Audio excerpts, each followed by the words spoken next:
మహానాడులో చంద్రబాబు చేసిన వ్యాఖ్యలు హాస్యాస్పదంగా మోసపూరితంగా ఉన్నాయని తెలంగాణ మాజీ మంత్రి జగదీశ్వర్ రెడ్డి మండిపడ్డారు. హైదరాబాద్ను తానే అభివృద్ధి చేశానని చంద్రబాబు పదే పదే అబద్ధాలు చెబుతున్నారని ఆగ్రహించారు. 2004లో చంద్రబాబు దిగిపోయే నాటికి సమైక్యాంధ్రప్రదేశ్ తలసరి ఆదాయం 25,900 కోట్లు అని తెలిపారు. ప్రస్తుతం తెలంగాణ తలసరి ఆదాయం 3.70 లక్షల కోట్లకు వచ్చిందని, కానీ నేటికి ఏపీది 2.5 కోట్లు మాత్రమే ఉందన్నారు. ఈ పరిపాలన గొప్పదే అయితే ఏపీ తలసరి ఆదాయం ఎందుకు పెరగలేదో చెప్పాలని డిమాండ్ చేశారు మాజీ మంత్రి జగదీశ్వర్ రెడ్డి.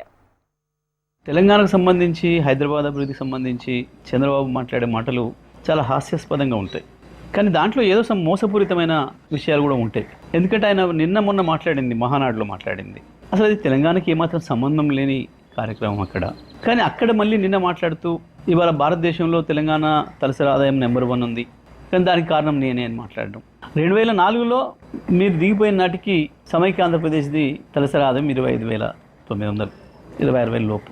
ఇక ఆ తర్వాత మీకు పరిపాలన సంబంధం లేదు. 2014లో మీరు ఆంధ్రప్రదేశ్ని 5 సంవత్సరాలు పరిపాలించారు. కేసీఆర్ గారు తెలంగాణ పరిపాలించారు 2014 నుంచి 23 వరకు. 5 సంవత్సరాలు మీరు అక్కడ పనిచేసిండ్రు ప్రత్యేక ఆంధ్రప్రదేశ్ ముఖ్యమంత్రిగా. అక్కడ పెరగలే ఆ పద్ధతుల్లో తలసరి ఆదాయం.